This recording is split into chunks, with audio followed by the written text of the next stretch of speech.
Westinghouse. Westinghouse Studio One. Out of 70 years of leadership in research, out of the vision of America's most advanced engineers, out of the widest kind of experience in electrical manufacturing, come products for home, farm, and industry that bear this respected mark. This mark of quality, the mark of Westinghouse. You can be sure if it's Westinghouse.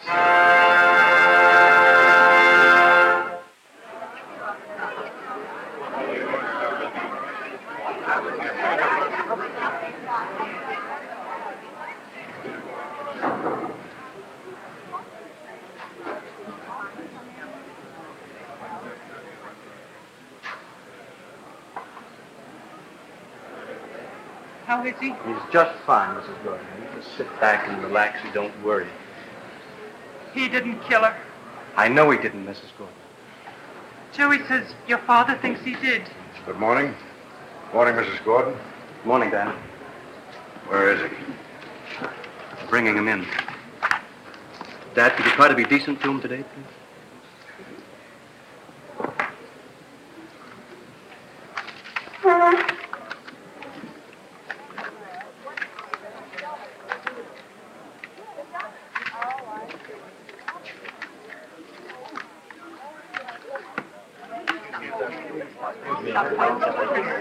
Oh, Mr. Toohey, you gonna wrap it up today? Well, today's the day.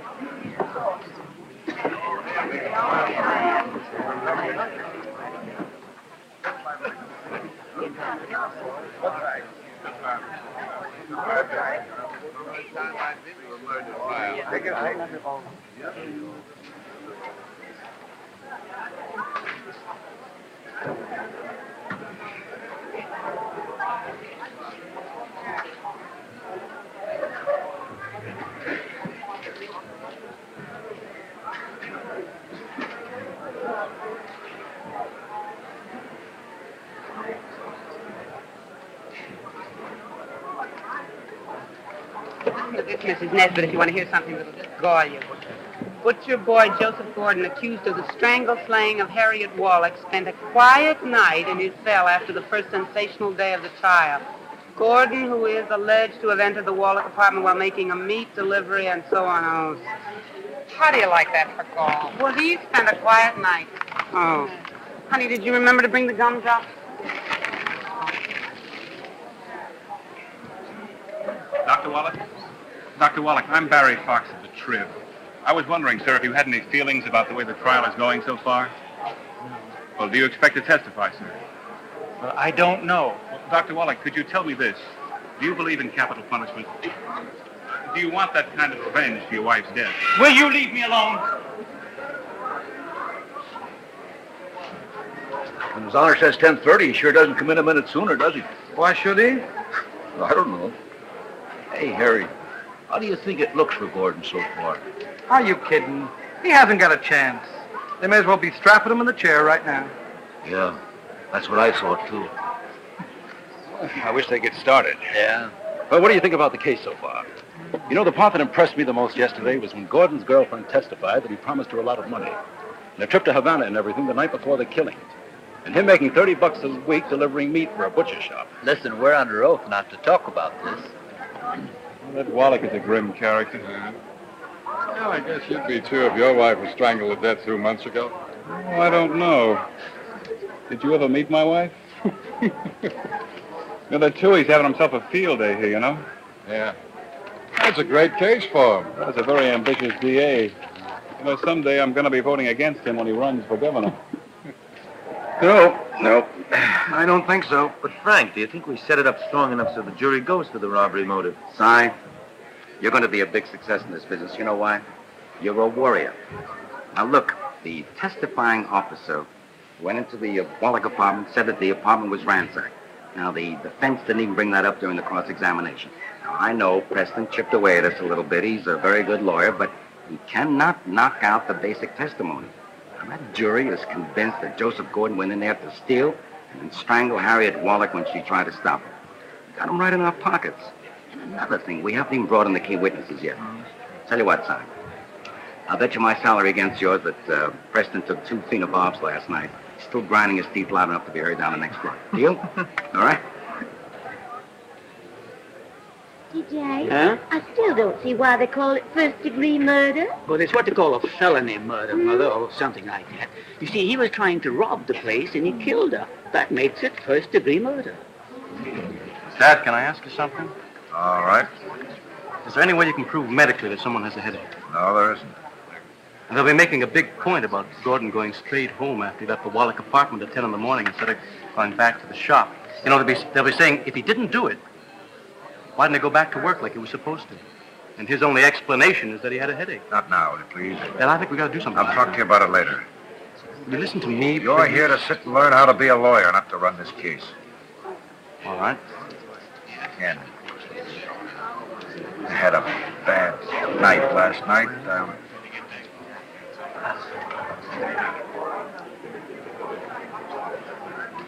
There he is, the dirty murderer. You can see it all over his face. Boy, I'd like to get 5 minutes alone with him. Careful your blood pressure. Morning, Joe. How do you feel? Feel all right. You all right? Andrew Lane, Edward Lynch, Ralph Morgenstern, Carl Cahatley, here. Alan Strickland, here. Harold Shapiro, here. TJ, this is just the best vacation we've ever had. I mean, between this trial and all this shopping and everything, well, I just wish we could stay. Can't help it, Mother. Gotta make a living.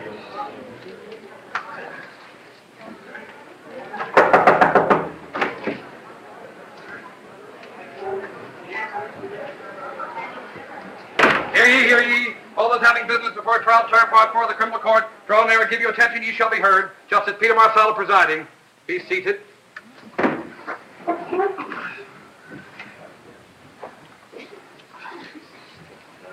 You may proceed, Mr. Toohey. Recall Mary Ellen Bailey.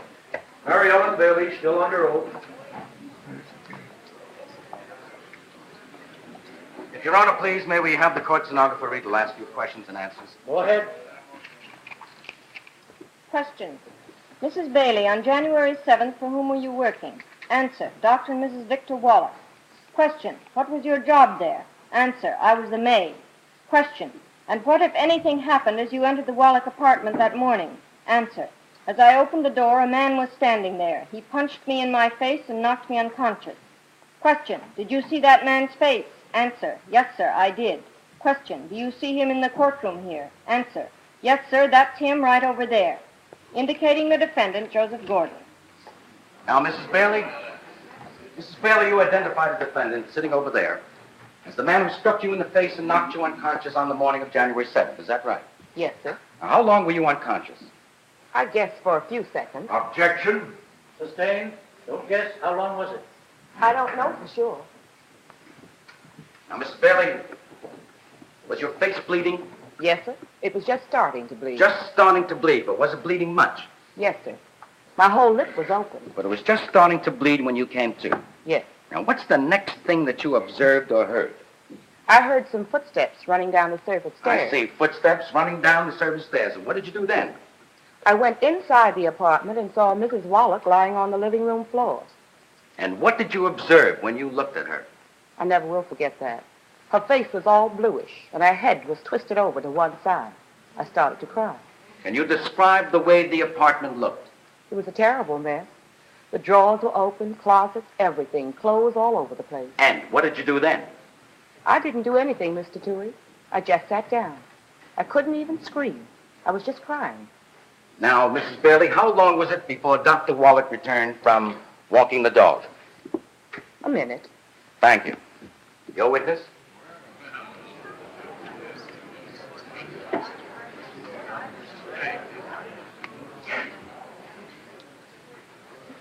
Mrs. Bailey, what time did you arrive at the Wallach apartment that morning? 5 minutes to 10. You're sure it was 5 minutes to 10? Yes, sir. I looked at my watch when I was going up in the elevator. Why did you do that? Well, I'm supposed to be there at 10 o'clock. I'm the kind of person don't like to be late. When did you last have your watch checked? I check it every morning by the radio. Well, was your watch running well? Yes, sir. And why did you set it every morning? I didn't say set it. I said I checked it. Now, Mrs. Bailey, when you regained consciousness, you say you heard footsteps running down the service stairway. Yes, sir. Did you run to look to see who it was? No. You didn't look. So it could have been anyone running down those steps, couldn't it? Objection, Your Honor. Sustained. All right. Now, Mrs. Bailey, let's go back to the moment at which you opened the apartment door. You say there was a man standing inside and that he hit you. Is that correct? Yes. Instantly knocking you unconscious. Yes. How long did you see his face before he hit you? For a few seconds. That's a very short period of time, isn't it? Yes. When you opened the door, did you expect to see him standing there? No. Were you surprised when you did? Yes. In that brief couple of seconds that you saw him, what was he doing? He was running right at me. Then he raised his arm to hit you? His right arm. Now, Mrs. Bailey, answer this very carefully. At any time, did you take your eyes off him? Yes. When he started to hit me, I tried to turn my head away. You turned your head away. Now, Mrs. Bailey, is this what you mean to tell this jury? That in spite of your terrible fear, the surprise of being attacked, the shock of being knocked unconscious, and in spite of the fact that all this took place in a matter of a few short seconds, during which time you actually turned your head away, do you mean to say that 2 months later you can positively identify this man? Yes, sir. Without any shadow of doubt, so help you God? So help me God. That's the man. I'll never forget his face as long as I live. No further questions. Mr. Dewey, are you ready to proceed? If Your Honor, please, we'll be ready in a few seconds. What was that all about? I thought Hammond was supposed to be in the office. He arranged something for me. Dad, the man I told you about, he's in the courtroom. Hammond brought him. What do you mean Hammond brought him? Who do you think you are to arrange a thing like that? I'd like you to ask for a recess. There'll be no recess. Dad, you've got to do Don't this. you tell me what I've got to do. There'll be no I'm recess. sorry, Your Honor. Victor Wallach.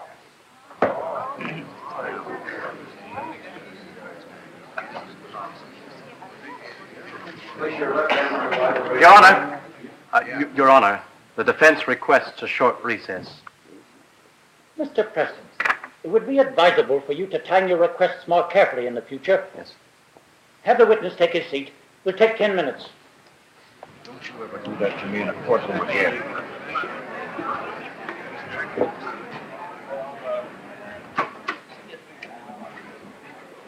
Dad, I had to do it. I've got to talk to you. That man's in the courtroom waiting to do whatever we want him to do. He's the only chance we've got, and you know it. Ken, I'm tired. And I'm angry. I don't want to discuss it anymore. We've got to discuss it. We're talking about Joseph Gordon's life. That's right. We're talking about his life. Do you know how it all came about? It's because Harriet Wallach's life is past talking about. Joseph Gordon began this thing, not I. I told you if you brought that man into the courtroom, I'd throw him out. If you do, you're killing Gordon. Did you sleep last night? I didn't. I sat in a chair and thought about this case. I tore myself apart just sitting there in my bedroom. Do you think I'm not sensitive enough to know that there's a life in my hands? This Joseph Gordon, I hold the string on him as though I'm God come to earth. Now, that's something to live with. You know who put me in that position? You did with your man in the courtroom. You offered me a solution to this case that would make my personal code of ethics fit for a dung heap. Do you know how that makes me feel about you? Well, I sat and reviewed what I am and what I've been last night. And as of this morning, I'm clear. I'm defending a guilty man. You don't know that. He killed the woman. Dad, you don't know I do know it. Everyone who steps up on that witness stand tells it to me. He's guilty. He killed her. Now listen to me. He deserves to have his legal rights protected, but the man does not deserve to go free on a trick. Who are you to decide what he deserves? Think about this, boy. Because of you, I'm the only one there is who can decide. You came up with the trick. Well, I'm turning it down. He's getting the best legitimate defense I can give him, and that's all he's getting. Even that isn't easy for me because I have nothing but loathing and contempt for him. I live in this community. I have a feeling about murderers. You're not defending the community. It's your job to defend him Don't keep against telling the me about my community. job. You're 26 years old. Every mouthful of food you've eaten since the day you were born came out of my job. I never forget that for a minute. I didn't think you'd say it.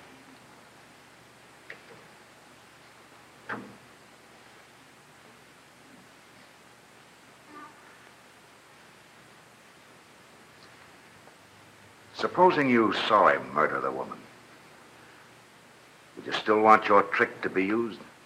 Yes. Yes, Dad. I'd want it to be used on me.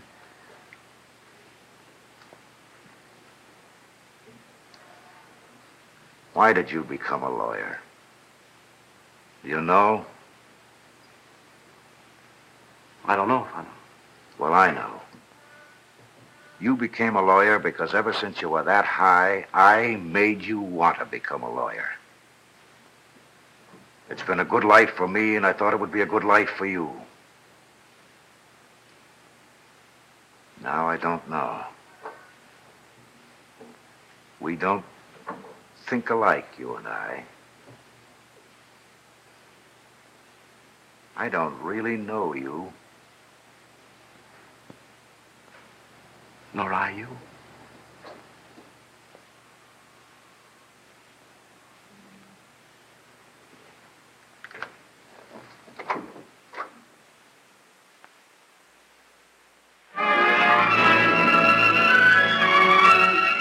And now we turn to Betty Furness and She's Had It.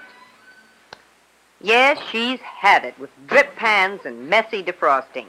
She is going to buy herself a refrigerator that defrosts itself. Oh, look, there's a refrigerator that says it defrosts automatically. And there's a refrigerator that says it defrosts automatically. And there's another refrigerator that says it defrosts automatically. But lady, wait. A lot of manufacturers claim that their refrigerator defrosts automatically, but what they forget to tell you is that it's the fresh food section that defrosts automatically. You get one home, and you find you still have to do the messy job of defrosting the freezer where a heavy frost forms. Well, in this Westinghouse frost-free refrigerator, you never have to defrost the freezer because it defrosts 100% automatically. You never have to defrost the fresh food section because frost never forms there. This Westinghouse Frost-Free gives you completely automatic defrosting. And here's how. You see, this patented button counts door openings until the door has been opened enough times for a slight trace of frost to form. Now, this model will show you how the frost-free system goes to work and melts the frost so quickly that even ice cream stays firm. The defrost water drains through a tube outside the refrigerator to a pan at the bottom where it's evaporated automatically, so you never have to bother with it. Remember, only Westinghouse has frost-free, and frost-free means work-free.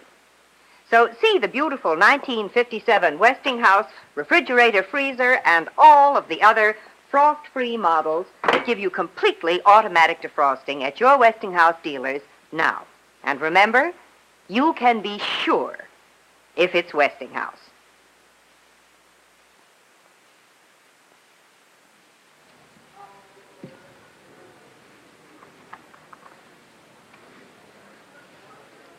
I'm treating you all right. I mean, they feed you all right and everything? Yeah, they do. You look so skinny. I'm all right. How are you? I'm fine. Joe, you think it's going to be all right? Don't ask me. I don't know. I tell you, I go to bed at night. Sometimes I wish I didn't have to get up. Mom. No. I can't help it. Every place you look, in the television, in the papers, they're calling it the Butcher Boy. Joe, don't turn away from me now. I tell you, I sit here in this court, and I'm thinking, all kinds of things. I can't even tell you what they are. But when those people get up on that stand there, one after another like that, and they... Joe, that woman, that said you punched her in the face. The way she talked, huh? I wanted to get up and yell at her. Joe, I almost did. Honest. I could feel myself shaking so hard inside me. I wanted to get up and yell. But I didn't. I grabbed hold of myself, I clenched my teeth. I was shaking so hard. Ma? But, Joe, listen. They were believing her. Joe, I was beginning to wrong? believe her. Joe, did you punch her? I swear to God. Nice, respectable woman, Joe. She was Do I very... have to say it? Swear. I swear to God on Pop's grave I never killed nobody.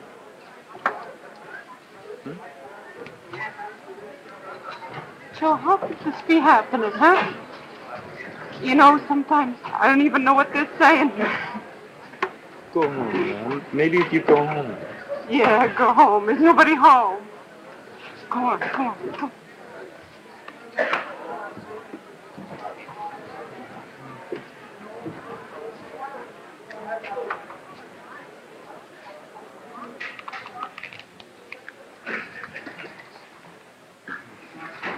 You may proceed, Mr. Toohey.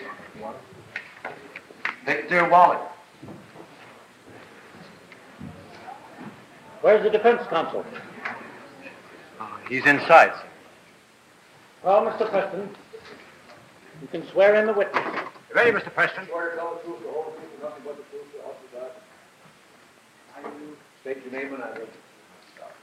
Victor Wallach, 631 River Drive.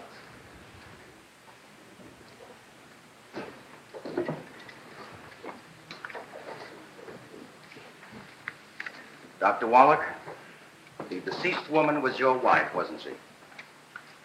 She was? And the mother of your children. That's right. Doctor, what is your specialty in medicine? I'm a psychiatrist. And where is your office? In my apartment. Now, Doctor, could you tell us when you last saw your wife alive? Well, we had breakfast together that Monday morning, January 7th. It was about 9 o'clock. After breakfast, I took the dog out for a walk. Must have been about 9:30. So you last saw your wife alive at 9:30? That's right. Now, Doctor, what happened as you were coming back from your walk?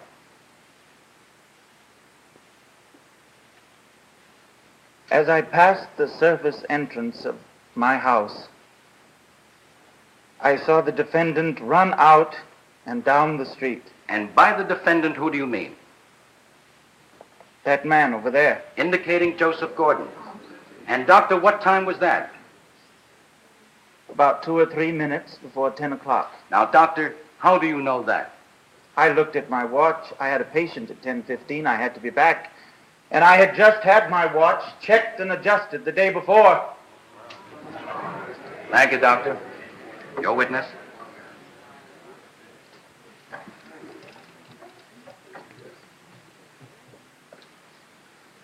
Dr. Wallach, when you came back to your house from your walk, which way were you walking? Downtown. South. And the man you saw running, which way was he running? South. And he passed you, is that right? Yes. So that you just saw his profile as he was running by? That's right. And after he passed you, you saw only the back of his head? Yes. So actually, you only saw his profile for a split second? What do you mean by a split second? Well, Doctor, suppose you tell me. For how long did you get a clear view of his profile?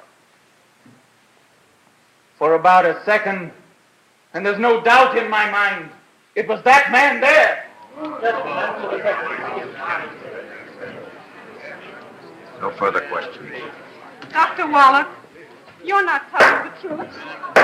Why don't you tell me? That's not true. Gordon.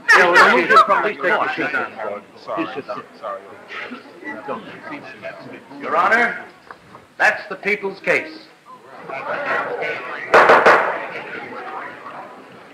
Forward to the bench for motions.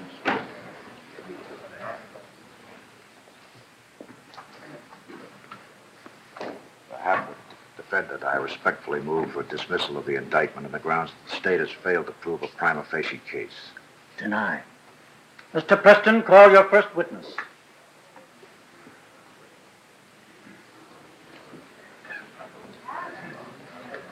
Dr. Frederick Cusick.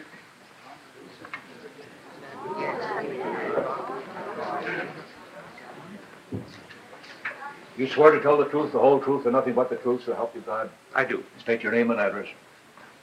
Frederick Cusick, 194 Wilson Avenue.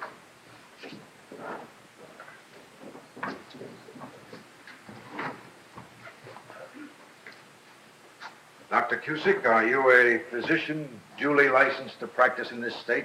I am. Was the defendant, Joseph Gordon, a patient of yours? He was.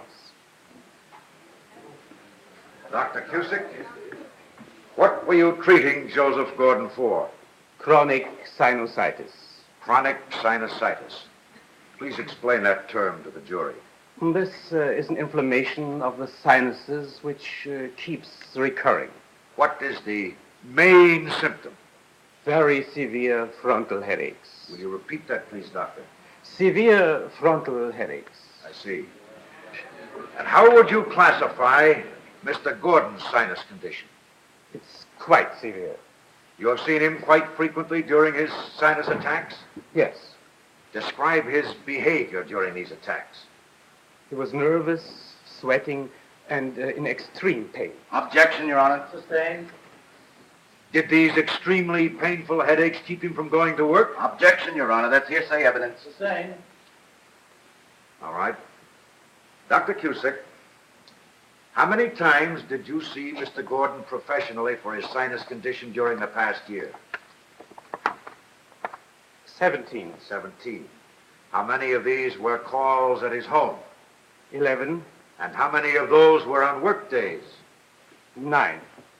So the pain was extreme enough to keep him from going to work. Objection, Your Honor. He's leading the witness. Sustained. Dr. Cusick, when you arrived at Mr. Gordon's house, where would you find him? In bed. Always. Yes. Thank you. You want to see major surgery, just watch Tui go. Hey, look at these sketches here. Doctor, was that a medical record you just put back in your pocket? Yes. May I see it, please? Thank you.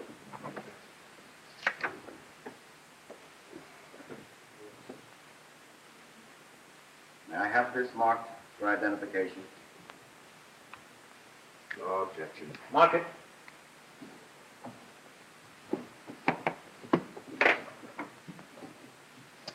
This is exhibit number 1 for identification. Thank you. Dr. Cusick? You were trying to cure Joseph Gordon's sinus condition, weren't you? Yes. And he was getting better, wasn't he? Well, no, he wasn't.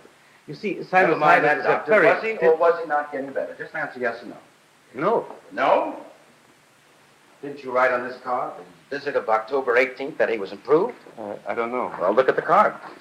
What does it say on October 18th? Yes, it says improved. Speak up, doctor. It says improved. And what about the visit of November 5th? It says improved again, doesn't it? Why, he was only Never slightly- mind what it was, doctor. What does it say in the card? Well, you see, in a condition Doctor, like do you know how to sinusitis- read? Indeed. What does it say in the card? Improved. Thank you. Now, that means improved again over the last time, doesn't it? Somewhat. Somewhat? You didn't write somewhat. You wrote improved, didn't you, doctor? Yes. Well, thank you. Now, doctor, and I notice here you have on the date of November 20th, you wrote improved again, didn't you? I don't know. Well, here, just look at the card. Yes. Thank you, improved. So that means, doctor, there's been a steady, progressive improvement. Is that right? Why, you can't Just answer yes or no. Yes. Now, Doctor, isn't it true that from the time that Joseph Gordon became a patient of yours, that 3 weeks was the longest time between treatments? Yes. And when was his last visit? November 20th. November 20th. That's a full 7 weeks before the day that Mrs. Wallach died. Now, might that indicate that he was cured? That is the I question didn't of ask the you jury. that, Doctor. I did not ask you that. Now, you have a college education, haven't you? You understand plain English, don't you? Yes. Well, just answer yes or no. Might it indicate that he was cured? Yes. The jury cannot hear you. Yes. Thank you. Now, Doctor, you can tell the jury this. Were you paid for coming to court today? Well, I understand. I asked you a simple question, Doctor. Were you paid, yes or no? Yes. How much? $50. This is I didn't ask you that, Doctor. $50 for 1 hour's work. Do you usually get paid $50 for 1 hour's work? No. I see. Now, Doctor, will you tell the court and the jury this? Do you know of your own knowledge that on the morning of January 7th, Joseph Gordon had a headache? No. Louder, please. No. No further questions.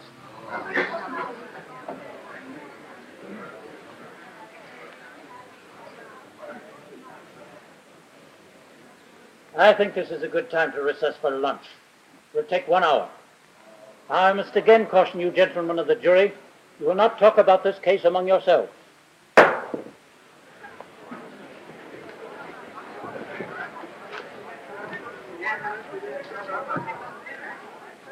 I'm sorry.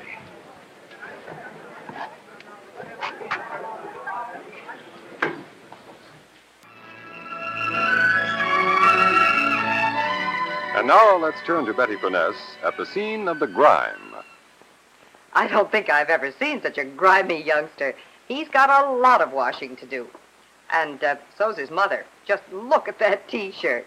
But, clever mother that she is, she's put her new Westinghouse Space Mates, the laundromat and the electric clothes dryer, right in the bath. So, in goes the shirt, his pants and socks, along with some other clothes, into the laundromat right at the scene of the grime.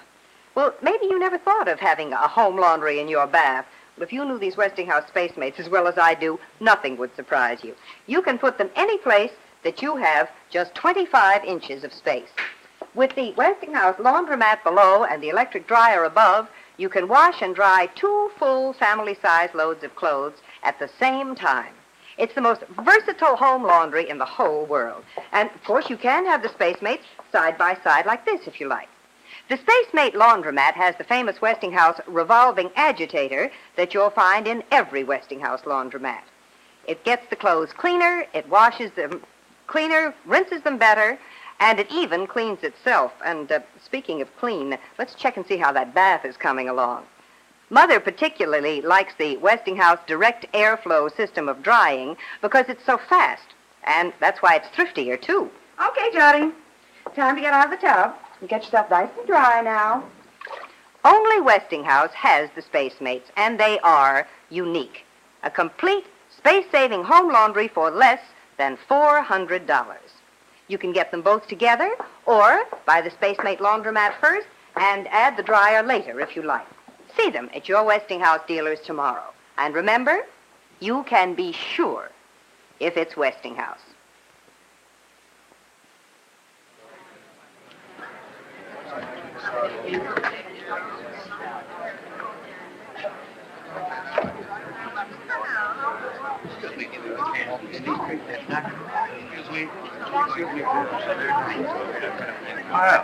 Excuse me. Want to come down and have a cup of coffee with me? See, this is your boy, isn't it? That's right. Hi, nice to meet you. How are you? Must be really gratifying to work together like this.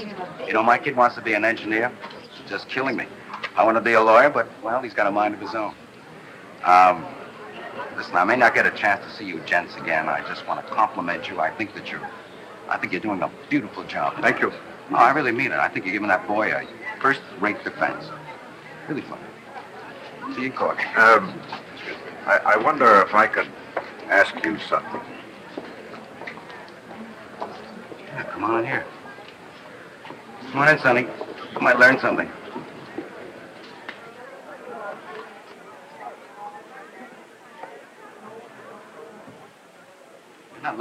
deal on a lesser charge, are you? No.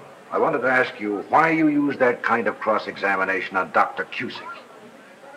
Well, what are you talking You don't about? stand a chance of losing this case, and you know it, yet you nearly destroyed that little man. You insulted him, you embarrassed him. What for? He wasn't going to hurt you a bit. Now, Preston, I don't feel that way about it at all. Just having a defense witness up there hurts me. What'd you produce him for? He's all we had. Well, that's life, my friend. It's my job to knock him off. Is that what you want to talk to me about? Yes. I'll see you in court.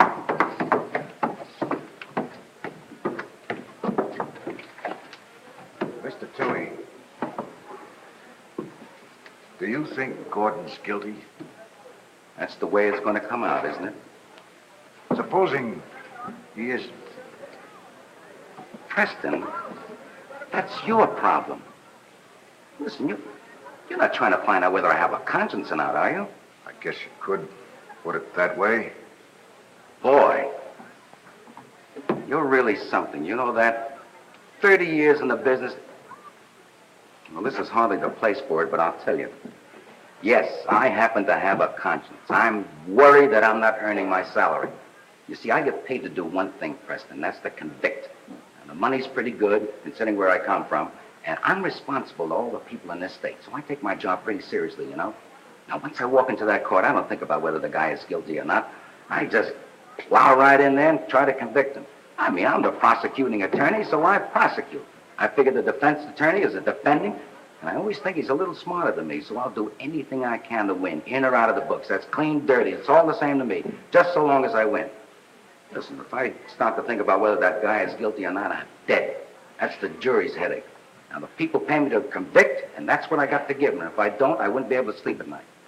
Now, does that clear you up?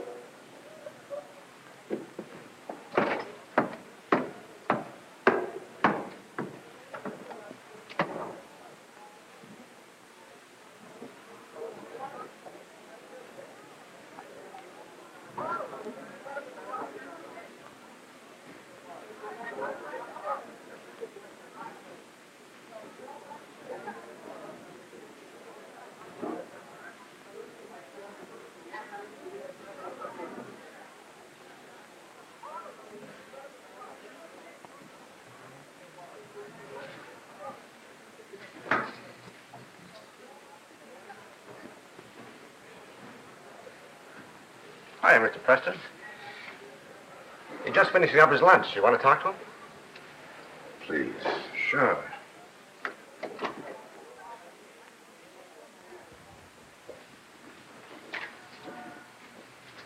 What do you want?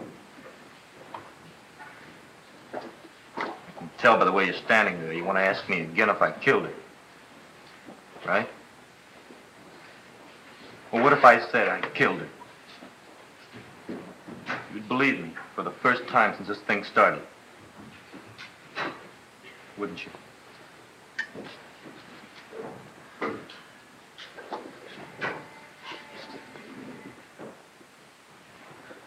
I'm trying to eat here, you know? Joseph, listen to me. Dr. Cusick was the only defense we had. He's been wrecked. We have a few people from your neighborhood who are going to tell the jury that you were always a good boy. Their testimony's meaningless. We have nothing left. We've lost.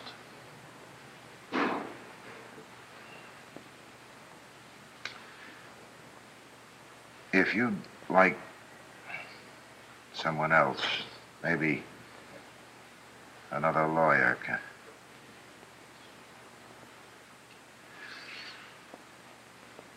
I've never done this before in my life. If you want me to resign, I will. What do you want to do, Mr. Preston?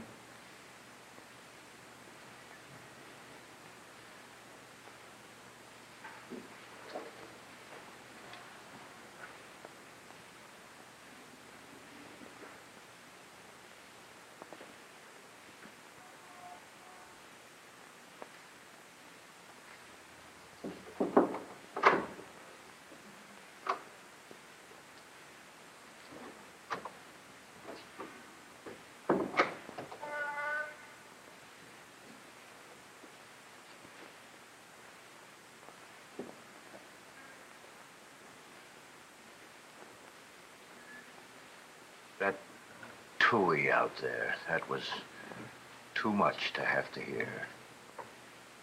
He was honest with you. Do you think he was wrong? Yes, I think he's wrong. He hasn't judged the man. He only thinks he has a case against him and wants to win it because that's his job. Dad, he said it all out there. Right or wrong, he's on one side, you're on the other. Man on trial's all alone in the middle. He can't defend himself. He may be guilty. Nobody really knows. But shouldn't there be someone to fight as hard to free him as Toohey fights to kill him? Aren't those the rules? Clean, dirty. As long as there are lawyers fighting on each side, does it really matter? Isn't the law big enough and durable enough to stand these things? I don't know anymore, Kenny.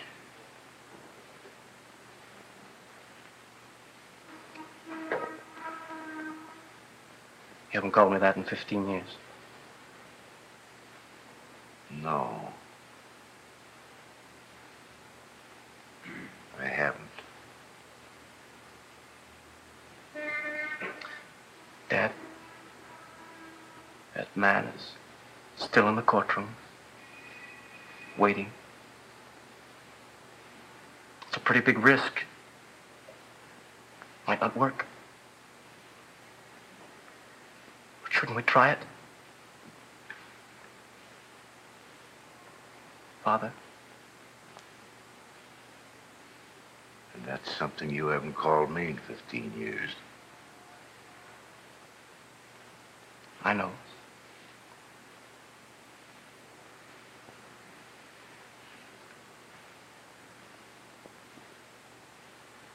I hadn't realized how big you've gotten.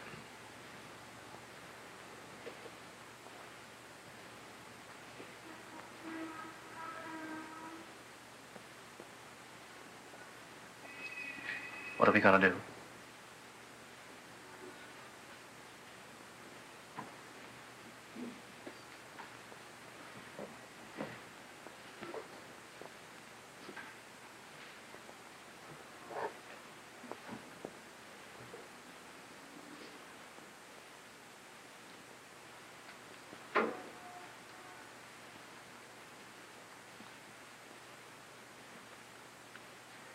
Where's your man sitting?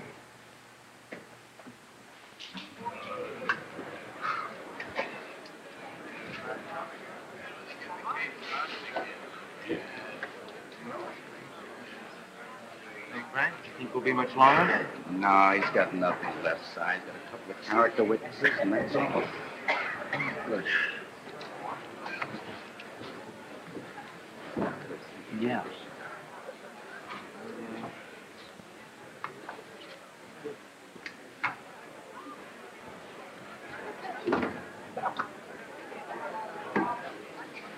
All right, Mr. Preston, you can proceed. Your Honor, may we have a couple of seconds with the defendant? Go ahead. Joseph, we're going to call your mother up on the stand.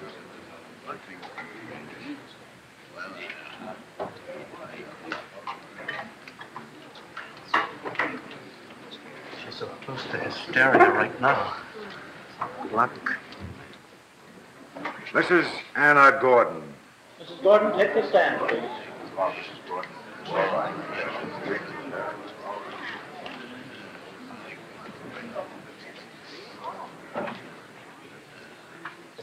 You swear to tell the truth, the whole truth, and nothing but the truth, so help you God?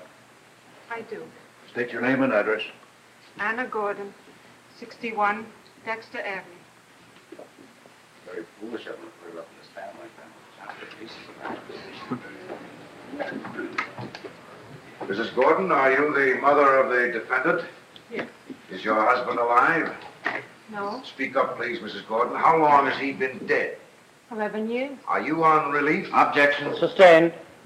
Mrs. Gordon, what do you live on? Objection, Your Honor. That's irrelevant. What's he getting at here? The line of questioning seems irrelevant, Mr. Preston. Do you have a point to make? I'll withdraw the question, Your Honor. Mrs. Gordon, on the morning of January 7th, were you at home when Joseph came in? Yes, What time was that? about 11:15. And what took place when he came home? Well, I was in the kitchen, but I heard him come in. I went to the front door, and the minute I saw him, I knew he had one of those Objection, headaches. Your Honor. That's an operation of her mind. Sustained. Strike it out. Yes, but I'm his mother. I can tell when he has one of his headaches. Why does that Objection, man- Your Honor. Sustained. Would you instruct the jury to disregard the last statement? The jury is so instructed. Now, Mrs. Gordon, But I'm you see, I know what he goes through. He's been having these headaches since he was 8 years old. Objection, Your Honor. She's doing the same thing. Strike it out. Now make your answers responsive and factual without giving any conclusion. Your Honor, What did he do when he came home? But he even told me that he had Objection, Your Honor. That's hearsay. Sustained. Now, madam, please. But I'm Mrs. Gordon, how did he look when he came home? sick. Sick. His eyes were all bloodshot. He was Objection, suffering. Your Honor. She's defying your rulings. Sustained. Now, you can't say that. Why can't I say that? Why can't I say that? I'm telling you what I know. I'm telling you exactly what happened. Mrs. Gordon, now just answer the questions. What did Joseph do when he came home? What did he do? He went right into the bedroom. I thought to myself... Objection, Your Honor. That's improper. Never mind. Answer the question. What did he do? He screamed. He screamed. He screamed. My head is killing me. Objection, You Your shut Honor. up! Object to this. You shut I up, object to the line. Answer that question. You shut up! Your Honor, I object. And he had a headache. What? Your objection, Your Honor. Objection. Why don't you listen Your to Honor. the truth? The truth is Please, come down. Come down. Come on. Come, Mr. Gordon. Come on. Come on, relax. All right, get back to your seat. Order. Please take your seat. I don't believe I have to caution you members of the jury to disregard this outburst. It must play no part in your deliberations. Mr. Toohey. I have no questions, Your Honor. Mary Ellen Bailey, take the stand. Mary Ellen Bailey, still under oath. Your Honor, may I have the court stenographer read back the last few questions and answers from the cross-examination? Go ahead. Question. And 2 months later, you can positively identify this man? Answer. Yes, sir. Question. Without any shadow of a doubt, so help you God? Answer. So help me God, that's the man, indicating the defendant. I'll never forget his face as long as I live. By that's the man, I presume you meant... I meant him. That man. Thank you. Your witness? Mr. Toohey. I have no questions, Your Honor. Victor Wallach? Victor Wallach, still under oath.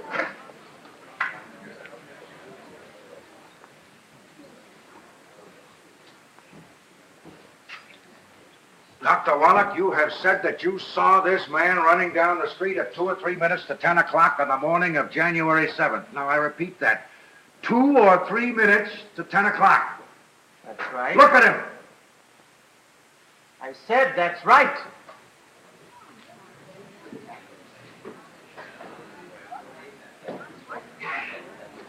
That's all. Thank you. Your witness. Mr. Toohey. I have no questions, Your Honor. I protest this wasting of time. This is All the right, Dr. Wallach, you can step down. Now call the next witness.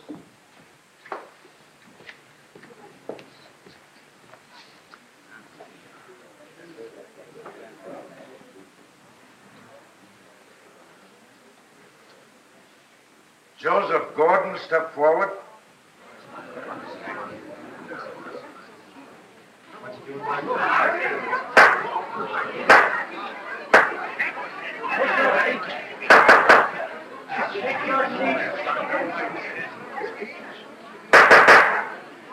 Honor, may the record show that Joseph Gordon was sitting in the last row of the courtroom, while the last 2 witnesses identified an entirely different person as Joseph Gordon. Your Honor, I protest every my entire career if I've seen anything like this. See there, Mr. Toohey, let me hear what this is all about.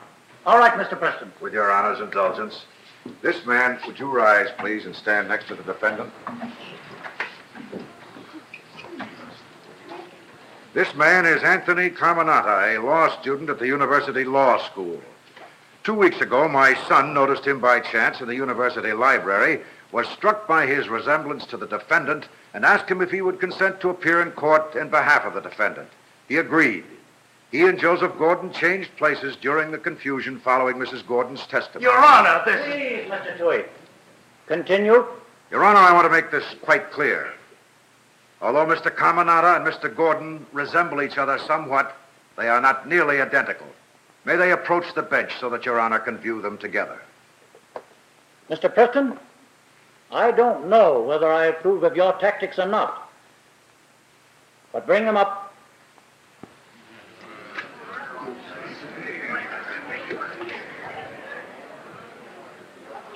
All right. Let the jury look at you, then take your seats.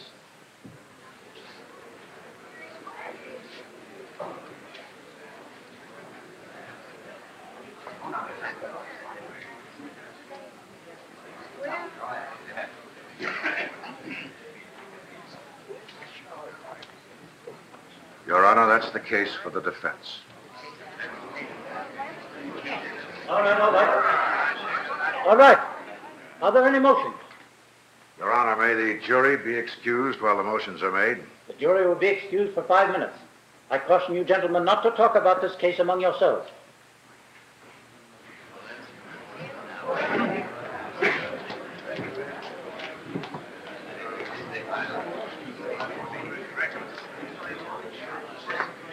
Your Honor, I hereby move for a directed verdict of acquittal on the grounds that the testimony of the two identifying witnesses, Dr. Victor Wallach and Mary Ellen Bailey, has been demonstrated to be unreliable and was completely demolished by their misidentifications. With all the testimony as to identification having been vitiated, there is no substantial evidence connecting the defendant to the crime charged in the indictment. Mr. Tui? Your Honor, I'm strongly opposed to the granting of this motion. I have nothing to say in argument.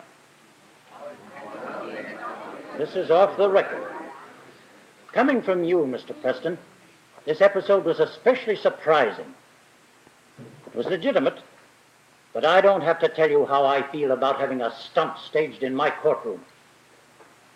Now this is for the record. The defendant's motion for a directed verdict of acquittal is granted. And the defendant is released from custody forthwith. Discharge the jury.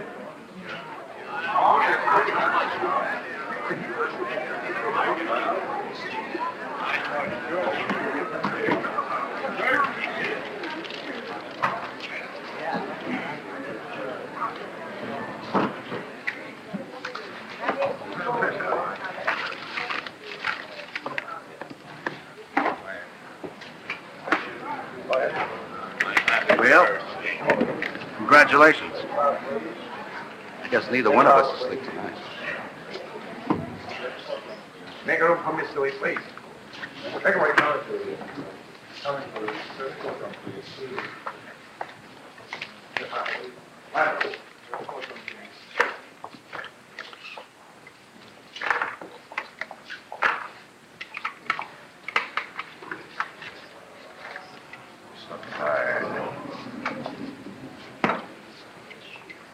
Was it right, Kenny? You still think he's guilty, don't you? Well, I don't think so. Suppose he is. No one's proved it.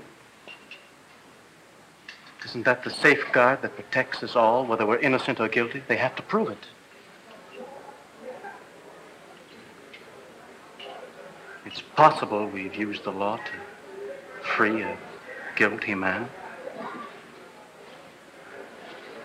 But if he's innocent, we've used the same law to save a life.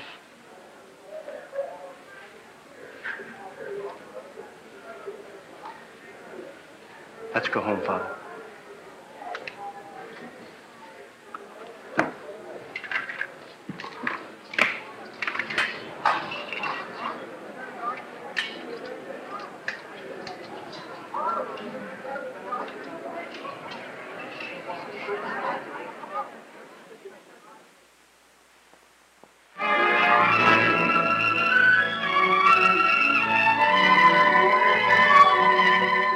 And now, Betty Furness wants to show you the most daring vacuum cleaner test ever tried on television. Yes, it may change your entire idea of what to expect from a vacuum cleaner. We're going to test 4 brand new leading makes of vacuum cleaner to see which one picks up the most dirt. Now, 3 of the competitors we have masked off so that you can't see which they are, and the 4th is the Westinghouse Speed Electric Cleaner. Now, 4 home economists are going to operate them for us. They are Mary Presper, Ann Zakauskas, Maggie Murphy, and Eileen Paul. Now, ladies, your cleaners will be turned on and off automatically at the switchboard. Now, when I give you the signal, will you start cleaning, keeping in time with the bell? Ready? 1, 2, 3, go. And there they go, back and forth, back and forth. Which one will win? Well, we'll know at the end of 30 seconds when the test is over. Now, as our guests can testify, these rugs were thoroughly cleaned, and then each was scientifically embedded with an equal amount of dirt. Then the bag from each cleaner was weighed, and any weight difference compensated for. Now, we did that to be sure that this test would be judged solely on the weight of the dirt that was picked up by each cleaner. Now, ladies, if I was just saying that we did everything possible to give each cleaner an even break, is that right? Agreed. Now, if you'll take the bags out of your cleaner and bring them over to your respective scales, the time has come for us to find out which cleaner has won, and we're going to let the scales decide that for us. Now, Miss Zakauskas, would you put your bag there on the cleaner? Good. Now, Miss Presper, would you put the Westinghouse bag on this side of the scale? There we have it. The Westinghouse cleaner really picked up more dirt than the first cleaner. Now, let's have a go at the second scale and see how that goes. Mrs. Murphy, you ready? I'm ready. Then would you put the bag from your cleaner on your side of the scale, and Miss Presper, the one from the Westinghouse cleaner here. And there we have it again. The Westinghouse obviously, again, picked up much more dirt than the other cleaner. You're not to trip on that. All right, now, Mrs. Paul, are you set for us? All set. Would you put the bag down on the scale? Here is the third and the last one. Now, Miss Presper, please. And again, the Westinghouse has scored over the other cleaner. Well, there you have it. Proof positive that the Westinghouse Speed Cleaner picks up more dirt faster than its leading competitors. So when you're in the market for a cleaner, look for this seal, because it assures you that you're getting the cleaner proved most efficient, the time-saving, work-saving Westinghouse Speed Cleaner. Now just $49.95. And remember, you can be sure if it's Westinghouse.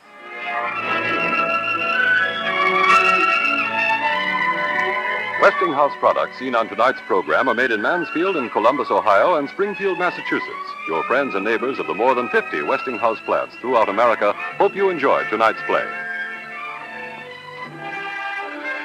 My name is Reuben Whitcomb. A small boy sits in the shade of perpetual childhood. Mental retardation, one of the most heartbreaking of all human handicaps, is a problem which affects millions of Americans today. Be sure to see A Child is Waiting next week on Studio One. Directed by Vincent Donahue and produced by Herbert Brodkin.